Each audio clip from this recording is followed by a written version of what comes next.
Good afternoon, welcome back to Real Reds Talk, an authentic football fan channel made in Manchester. This is Manchester United versus Nottingham Forest pre-match build-up, and the lineups are out. So everyone on TikTok, you can already see the lineup there.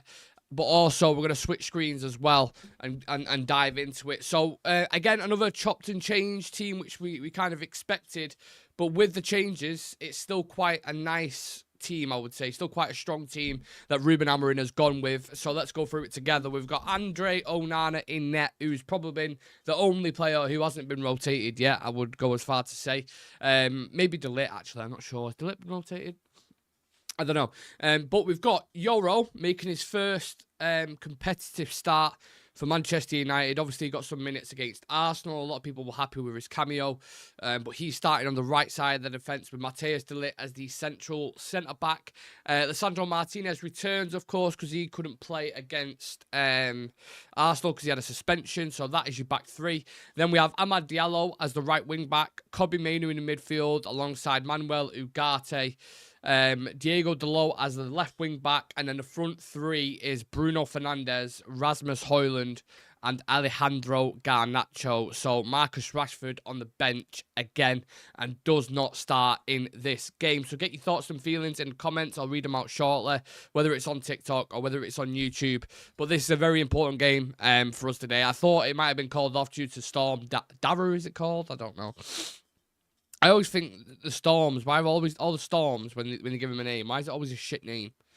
It's always like Storm Gertrude or Storm Johansson, or, do you know what I'm saying? Like, it's never, no offense to any Johanssons out there, but it's never a strong name like Storm Eli. It's, I don't know, they always seem like weird names. But anyway, hopefully we can cook up a bit of a storm today. I'm looking at that back line, and I'm very, very happy with that.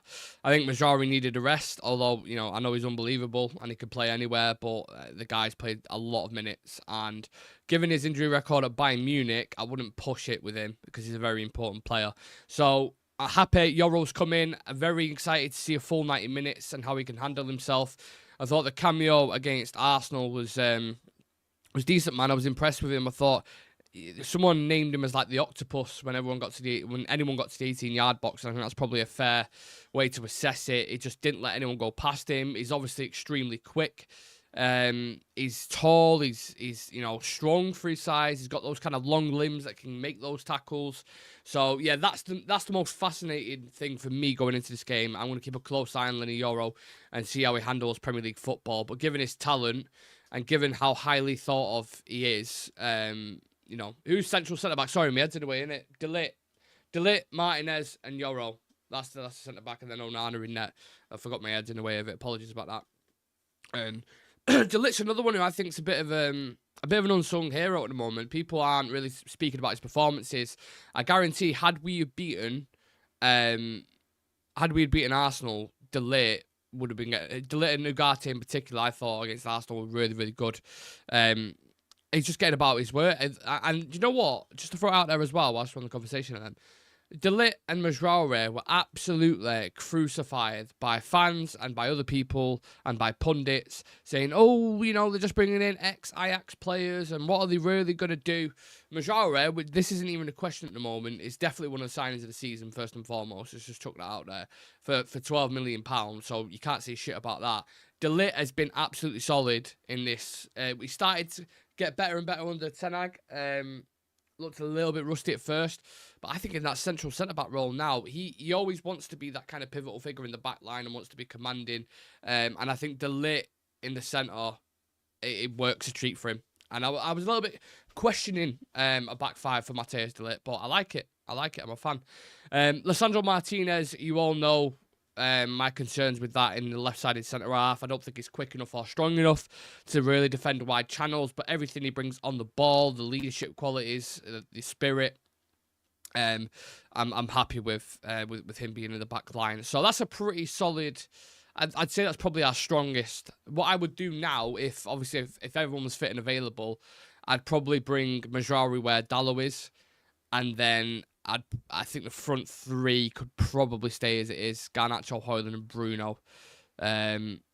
But again, it's going to chop and change. It's going to rotate for the game after. Again, when we play Victoria Pleasant, and then it's going to change after that, and etc. So look, Nottingham Forest today is going to be a tough game. There's a lot of people who keep mentioning the records with Forest, saying that it's going to be easy and we're 80% favourites to win it and all this kind of stuff. And I don't really know where it's all coming from. I don't know how people. I want to be positive about the team. Don't get it twisted, but I don't know where all this kind of positivity is coming from, or this belief, because that reality check against Arsenal was kind of like, okay, we're not there just yet. We've still got a bit to go. And Forest they've been to Anfield and won. They've drew with Newcastle. I'm pretty sure they give City a decent-ish game. Drew against Aston Villa as well. And they're above us in the table. So I don't get where the cockiness is coming from, that we can just go and smash them easy at Old Trafford. I think this could be a difficult game. I wouldn't be surprised if we drew this game, to be honest with you. I obviously want us to win, but everyone seems to full-gone conclusion that we're just going to beat them. Nice. You got Chris Wood, who's really in form. You've got two decent wingers. They've got runners in midfield. They've got a settled back line. A lot of stuff in their team. When you in comparison to ours, we haven't got that. We haven't got it simply. So, again, like you say, in the midfield, that's probably our best combination, in my opinion, in terms of Ugarte and Kobbie Mainoo. But how many times have they played together? Twice? 3 times at an absolute push, probably. They need to develop a partnership, and we need some consistency. So I'm okay with Amorim doing it at the start in terms of rotating certain players and trying to find the ones that are in the best position and getting the fitness levels up and all this kind of stuff. That's absolutely fine if you want to do that. But we need to start getting some consistency now and playing them week in, week out as much as we possibly can. I get you got to tweak sometimes, you got to rotate, but that's getting closer to the strongest team, I would probably suggest. So if we go out against Forest today and they don't put up a performance, it's like Tim says there, the defence looks solid. It does. It looks good. You've got to be keeping a clean sheet and getting a win over Forest today and start climbing that table again. You look at the other results that are ongoing around in the Premier League at the moment. Thank you for all the follows as well. Appreciate it. Let's just get the match. Obviously, we had the Merseyside derby that was cancelled today, but Newcastle dropping points currently at the minute. Brentford are 3-2 up. Isaac and Harvey Barnes scored for Newcastle, and Berno, Vissot and Collins have scored for Brentford. They're beating. So Newcastle drop points, that's fine. Aston Villa's only 1-0 at the moment. Who knows? Southampton can get a cheeky goal. City are drawing with Crystal Palace. Rico Lewis has scored. I've got him on my fantasy team, so that's fine. I'll take that goal.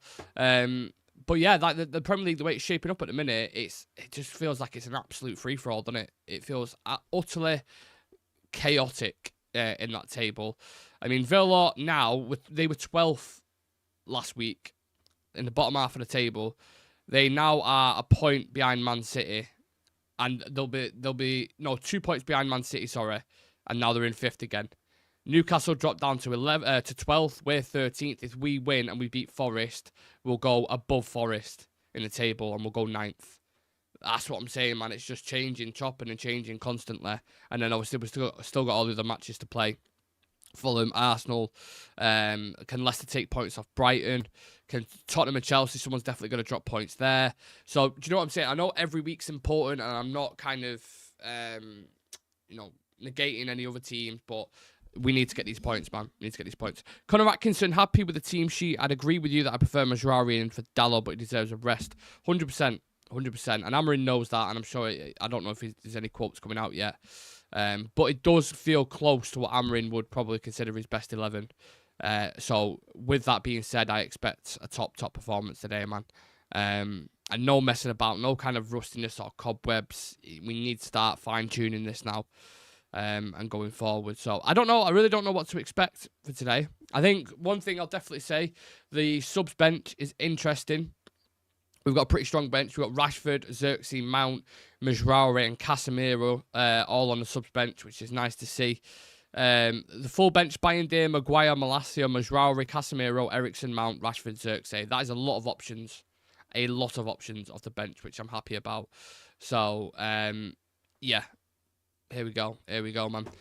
Right, let's get into Nottingham Forest's team. I'll switch screens on here very quickly. So they have Sells in net and goalkeeper for them. They have Aina, Milenkovic, Murillo, and Nico Williams at the back. Then we move into the midfield. They have Ryan Yates, Anderson, Hudson, Adoy, and Gibson. Who the fuck is Gibson? Gibbs White. Jota and Chris Wood up top. So a pretty strong team for them as well. And like I said, when you make the comparison, the things that Nottingham Forest do have is consistency, time to work with the team. Obviously, Nuno's been there for a bit now, and they've got a pretty settled. They know who's going to play 9 times out of 10. Do you know what I'm saying? So they'll have rhythm, they'll have chemistry. We need to match that. We need to match that in intensity in everything that we do. I don't know what to expect. Genuinely, I'm like, I don't know if we're going to draw this game, if we're going to smash them 3-0, if they're going to, pinch it 2-1. And this is one of the games I'm just kind of 50-50 on. I am going to sit on the fence. I've got some splinters in my arse for this. So get your predictions in shortly. We'll dive into them in about 15 minutes' time. I'm happy, first and foremost, on the midfield that Kobbie Mainoo's come in. Because I think I watched Bruno against Arsenal. In the first half, he was okay. He was decent. He was keeping it simple. He was doing what you require from someone in that role. Then into the second half, especially after Arsenal scored, he started doing those Bruno things that he always does when he's playing the Hollywood pass or he's chasing a loose ball and he's a bit like a headless chicken wherever it is where he's floating about. And I didn't like that at all. And we kind of lost our structure because of that. So when you place him further up ahead in this role that he is here, I much prefer that. Get him where he's an absolute killer and he's got that instinct. And that's in those attacking areas. I prefer him there. Mainoo coming back in, you look at him in the majority of games whenever he's played this season, he does not give he hardly gives the ball away. He plays the smart passes, keeps it ticking, keep it simple. But then when you need to get stuck in on the other side of the game, he can absolutely do that as well. So that partnership of Ugarte and Kobbie Mainoo, I want to see develop now and flourish because they're both, Mainoo's 20, Ugarte's 23. Let's start building on that. And likewise, I've not even spoken about Amad Diallo yet. Amad Diallo, I would have liked to have seen him in that inside 10 position. But what you get with him starting a wing back is he can stretch the play really, really well. He gets a lot of space to operate, which you give Amad time, he can absolutely kill you. And he can still kind of play as an attacker when he gets to like the byline or can kind of start to invert into the box. So I like him in that wing back position. I think it's quality. And I think there is a lot of, I think in Amarin's system, there's a lot of emphasis on the wing backs. They're two of the most important positions. And that's why I think we need to still buy one for me personally. I would go get an Alphonso Davies, for example, or someone like that. Someone who can bomb forward, put balls into the box. But they're just designed by structural sense to kind of stretch the play and leave the space for the inside forwards as well. So you don't want them tucking in too much. And that's the issue I have with Dalot. Because what happens with that is when Dalot, naturally, because he did it under Ten Hag as well, when he drops into midfield and cuts in, you've got so many players in the central area, it just gets so packed and kind of jammed and it becomes, there's not much room to operate and yeah, it doesn't work for me systematically. So, yeah. Random guy saying, I'm glad that Maz finally got his rest, well deserved. Absolutely, yeah. And look, he can still come off the bench if needs be, and have an effect on the game in it. So, yeah. For anyone asking about the scores as well, they're all still the same at the moment. We've got Daniel saying Dalot can do one. Yeah, I'm half and half on Dalot at the moment. I'm not entirely convinced. He does worry me sometimes. I think we was making a running joke before in the WhatsApp chat, and we were saying, imagine Adam lives in Ireland, so the lad on the channel lives in Sligo, and obviously this storm is hitting Ireland really bad at the minute. Electric's cutting out and all this kind of stuff, and he says, oh, you lads can just do a running commentary for us in the WhatsApp. And we all started putting things that you usually see in a United game, Rashford not running back or these kind of things. And one of them was Dalot misplacing a pass, or Dalot has a lapse in concentration. You just know it's going to happen, innit?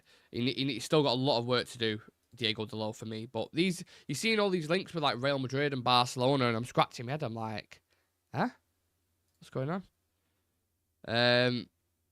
West Ham have just released a statement. Club statement. West Ham United can confirm striker Mikel Antonio has today been involved in a road traffic accident. The thoughts and prayers of everyone at the club are with Mikel, his family and friends. The club will issue an update in due course. I hope that's not a bad one. I really hope that's not a bad one. Yeah, wow. I hope he's okay. That's all I can say. Random guy, if we get Davis, what about Grimaldo? He has 2 years and a half on his contract, and he can play in every position on the right. On the right? Grimaldo? Plays on the left side, doesn't he, for Bayer Leverkusen? Mikel Spellcheck, the West Ham player. I know it's Mikel Antonio. What are you about? Bruno is up there too. Gives the ball away so much, but he can produce a goal or assist. Honestly, go watch if you've ever got the time or you're bored out your mind. Go and watch Bruno the second half in that Arsenal game. I'll just pulling my hair out, man. Just keep it simple. Keep it simple. Sorry, back to random guy's comment about Grimaldo. I'm a big fan of the player. I've never ever seen United strongly linked with him though, ever. Like, not even maybe tiny little rumours. If it's anyone, it's more the opposite side with Frimpong that we've been linked with more. I'm a big fan of Frimpong, huge fan. But yeah, I think I like Ronaldo. Decent player. Would be perfect for us. When United go in and get him, I don't know, honestly. But it's a good shout. Garnacho thinks it's Ronaldo. Bruno can actually do one. Well, you just get rid of the whole team then, Daniel. Don't want Dallo. Don't like Garnacho. Doesn't like Bruno. Doesn't want anyone in this team, by the sounds of it. But yeah, we've got quite a few lads at the game today, actually. So I think Sam's at the game. I think Aaron's at the game. There's a couple others as well. So it's just me and my Jack Jones with you lot. So I need as much interaction as possible. Get in the comments, get your opinions in, and let's have a conversation because my throat is absolutely killing. So I don't want to kill your ears with a raspy voice. Let's reflect on the Arsenal game a little bit because I felt like going into that game, there was quite a few people who was getting a little bit overconfident, a little bit cocky about it, saying, you know, and to be honest, in game, they didn't score from open play. They just scored from 2 corners, right? So we did well to manage them in certain areas. But again, it was that zonal marking on corners, I absolutely cannot stand. I hate it. Absolutely hate it. I don't get why. Maybe coaches will tell you, oh, well, percentage-wise, you know, it's more effective. Hey, for me, I don't give a shit. Like, go and attack the ball. There's a video of Maguire in the Arsenal game doing that to all his players. Like, push, attack. And by the time all these players are attacking, he's the only one still stood there with his arms out. I don't know if anyone's seen that video. So, yeah, from an organisational point, little nuanced things like that we need to improve on. Obviously, Arsenal are incredible at set pieces, so it's not as easy to just say, yeah, we'll stop them doing that. Simple as that. I get that. I understand it. But, again, Forest will try to take advantage from similar things as well. Maybe they'll pile a couple of players on Onana. Maybe they'll look at set pieces. They've got some big boys in Chris Wood, Murillo, you know. We need to improve on those things. The street smarts of football, that's what I'd say. The dark side of the game, if you want to call it that. Dark arts, not the dark side. Sounds like something out of fucking Harry Potter, that, doesn't it? The dark side. Tim99 predicting a 3-1 United today.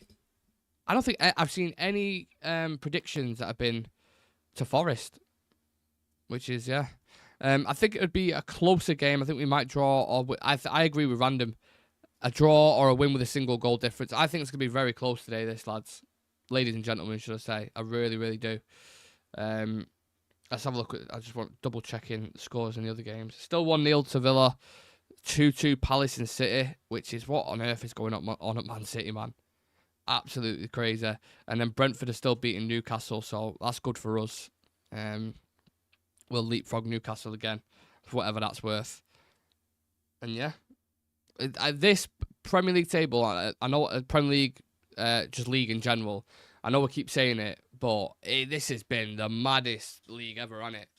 Honestly, if you're a fan of any club and you come up against a City at a certain point, or an Arsenal at a certain point, or Spurs at a certain point, teams you would usually expect to go and beat your Palaces and that, right? With all due respect, you would on a typical game. It's just a free-for-all at the minute, you know? The league table at the minute, aside from, obviously, you got Liverpool, Arsenal at the top, right? And Chelsea doing relatively well. But then Villa, Brighton, Brentford, Fulham, Forest, Bournemouth, Tottenham, Newcastle, and Man United. All them teams there could either finish in the top 5, let's say, or top 6. and Europa League spots, etc. And then all of them could finish in the bottom half of the table as well. That's how flippant it is, and that's how mad it is. It's just like you're almost asking teams, if anyone could put a string of wins together, you can project yourself right up that table. And I'm praying we can do that under Amarin. I think we can. I think you've seen good signs. I think you're seeing them getting a lot more used to the system, knowing the roles. The biggest issue with us at the moment is the attack. It's the front three. I don't think there's anyone in the chat right now or anyone on TikTok who can tell me what our best front three is. They might be able to tell me who they think is the best front three, but I don't think they'd be able to provide a substantial argument to say that's why it's the best three. Because even if you go to the metrics in terms of output, assist, whatever it is, they're all similar. They're all similar. And someone could turn around and say, well, Garnacho, he's got a pretty good goal record. You know, he's got probably the most goal contributions. I don't like him in that inside role. Most of them goal contributions have come under Erik ten Hag when he's the winger. Rashford scored 2 against Everton. If you watched him when he came on against Arsenal the other day, he was fucking just walking everywhere. He didn't look interested at all. You're telling me he deserves it. That's probably why he's not started today as well. Attitude and application is a massive thing, man. Hard work beats talent when talent doesn't have hard work. That's what I'll say. Our attack is toothless. It is. Leanne's going with a 2-1 prediction as well. I'll give my predictions soon. Yeah, I don't know. I don't know who. I think we need to go in the market and buy some players. I was of the assumption when in the summer when we was talking about bringing in Michael Elise and guys like this, I was like, I trust in, and go back, you'll see the videos when I said it. I said I trust enough in Ahmad to come through. As Rico Lewis just got a red card. Fucking hell. I've got him in my fantasy team. He scored a goal and he's just got a red card, so that's my points deducted again. What a fucking idiot. I've lost train of thought now. What was I saying? Oh, I was saying Ahmad, right? I trust him enough for his output. I think he's a very talented player. I think he'll come into his own. Garnacho's young and talented. Like, trusting these players. But you've gone into the season, Ahmad's pushed out into wing back. Garnacho doesn't really suit that role. So then I'm looking like, right, do you need to go and get a Trincao or a Goncalves, that kind of player? You need to get a striker, I think, for sure. I don't think Rasmus Højlund or Xerxes can carry the mantle for the season. I don't think any of them are going to get above 12 goals in the league. Don't think any of them at the minute. Both of them are on, 3, 4, something maximum. And we're already 15 games into the season. So, based on that, they might just get 10 to 12, literally just, and they won't get any more. You look at other teams in the table at the minute, they've got players who, you know, look at Mo Salah's goal contributions at the minute. Look at Bukayo Saka's goal contributions at the minute. Like, everyone's got a talisman. Everyone's got a player who will put the numbers up consistently, week in, week out. We don't have that. We don't have one person we can rely on and say, maybe people will say Bruno. And I'd agree with that to a certain extent. But you need an attacker as well. You need a number 9 who's like, you know, like Harry Kane. Harry Kane, who, you know, in a game, if it's going to be tough, even if we play shit, he's going to get a goal. That's what I want. And people will say, well, you're in dreamland, mate. You're not going to get Harry Kane, are you? No, we're not. And I wouldn't want him at this age anyway for the wage and everything combined. But you need to find someone who's going to fill that 15 to 20 goal void. Goals win your games. Goals get you points. We can have a top defence as much as we want. But it's like you look at the Arsenal game, when we did get into moments, when we had a counter-attack or we got ourselves in really good positions, the attackers did fuck all with it. It just wasn't potent at all. And it's like Tim says, we need a world-class finisher. We do. The attack's just, it's not nowhere near good enough. Nowhere near good enough for me. We've seen glimpses, and I know they're very young, but if you want to grow with these players and you want to nurture them and you want to get to a certain point, surely they need that figurehead at the top, the experienced one, to come in and demand the ball at certain times and put that output game in, game out, so these youngsters can learn from him. Because you look at, like, who's Garnacho, Rasmus, all these players, who are they looking up to in the forward line? No one, because they're all young. They're certainly not looking up to Marcus Rashford. Marcus Rashford's 27, but he's not a leader. He's not really, like, it doesn't seem much of, like, a sponge that you can learn off. And you wouldn't want to copy him anyway, because the majority of the time his attitude stinks. So, yeah. Let's see who steps up for them. I'm hoping we get a couple of goals tonight. I'm seeing if there's any quotes coming out from Ruben Hamadine. So Jim Ratcliffe defends Man United hiking kids' ticket prices to £66 and says it only impacts 3% of the fans, as he says it doesn't make sense for their seats to be cheaper than Fulham's. If that's the argument you want to use to Jim. To charge 66 quid for a kid to go to Old Trafford is fucking a criminal offence. And I won't have it any other way. Literally, it's a fucking joke, to be honest. Just to say, oh, well, Fulham's are more expensive. I don't care. Fulham's in London as well. You know, London in general is just more expensive. You go to London, it's about 9 quid for a Coke. You shouldn't be comparing that. Like, £66 in any situation, whichever way you want to paint it, for a kid to watch a game of football is utter bollocks. And you're going to drive away fans. It's like fans are almost paying for their own loyalty. Isn't it? It's madness. Utter madness to me, that. Imagine going, like, so you're taking your child just to park it. We'll go back to the game in a minute. You're taking your child, yeah, to the game. And you walk in, £66 each. Okay, let's say you've got 2 kids. That's going to cost you about £200. That's just watching the game.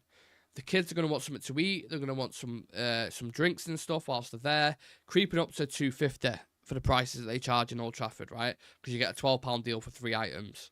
So 12, 24, including yourself, £36. So you're almost reaching £250 to watch a game. And it's not even as if we're top of the table or we're going to win Champions Leagues or Premier Leagues. We are currently 13th with a new manager in a new era where things are a little bit, you know, touch and go at the minute. You don't really know what you're going to get. Sometimes the performances can be super underwhelming. Sometimes you'll get a good performance. So how can you say that? It's like you're almost paying like a luxury package for a standard seat. 250 quid take 2 of your kids to a game. Fucking atrocious, man. Atrocious. Don't preach to me, Sir Jim Ratcliffe, that you're from Failsworth and, you know, I understand people's struggles, but fuck off, you're a billionaire. What are you talking about? Talking utter shit. Honestly. Anyway. Sorry, I went down a bit of a rabbit hole there. It really pisses me off that. When they try that, oh yeah, but it's only a bit more, you know, our chairs need... Why do they need to be more than Fulham? Why? Fucking bollocks. Ollie's saying, I like this starting 11. Yeah, if you are just joining, I'll quickly change the screen again. That is the starting. Onana in net, YORO, Delit, and Lisandro in the back line. Ahmad, Mainoo, Ugarte, Dallo, and then Bruno, Højlund, and Garnacho is your front three as well. Please do smash a like on the video, subscribe to the channel. Right, let's go back to the fixtures then, because we have got 3 games ongoing at the minute. I feel like I'm on Soccer Saturday. Going into the 90th minute now, City on a red card, 2-2 at Palace. For them to drop points there is madness, isn't it? Madness. I don't think anyone expected that. Everyone had thought they turned a corner after beating, what do you call it? After beating Nottingham Forest and drawing a game again. Madness. So I had Flynn Downs to get a yellow card, actually. I also had... Sorry, I'm just checking my bet. Flecken got a yellow, 88th. Sander Berg. Joe Linton got a yellow? That's all I want to know. I don't think he has. Yellow card one nearly came in there, though, to be fair as well. Yeah, so them games are just finishing up now. I'll let you know the results on them. Sorry, I was miles away there. Right, let's see. Quotes coming out, hopefully. Oh, so Rico Lewis, having picked up that red card, will now miss the Manchester derby next weekend. Which, if that's anything for anyone's interested in that. Obviously, he's been playing in midfield at the moment, so... I don't know, maybe, you know, if you get a win over Forest, you go into this game now. I don't know how many points will be behind City, but if it stays like this, so if we win today, we go up to 22 points, Man City on 27. If we then go beat Man City, we'll be 2 points behind them. That's the Premier League for you. Crazy. Brentford is a scary team. They're slapping up Newcastle. I know. I wish I was watching them at the minute, but obviously we know the crack with 3 o'clock kickoffs, don't we? We know the score with that one. So yeah, Mbeumo at the minute, I'm pretty sure he's now 3rd top scorer, 9 goals in the Prem. You've got Mohamed Salah and Erling Haaland tied at the moment. Obviously Haaland scored today, so they've just equalled that. Mbeumo and Vissa together, problem. They are a problem. Excuse me. 4-2. Have they scored again? Kevin Shard beating Newcastle 4-2. Utter madness. Do we have any Newcastle fans in the chat? That's the question. Crazy. Absolutely crazy. I don't get it. The Premier League don't make sense. It don't make sense. Right, let's take a quick look at Nottingham Forest then. And their kind of form at the moment. Their last 5 games, should I say. So obviously I've just mentioned the loss to City there. But they beat Ipswich. They lost to Arsenal. Lost to Newcastle. Beat West Ham. And beat Leicester. So they're beating teams that they're above.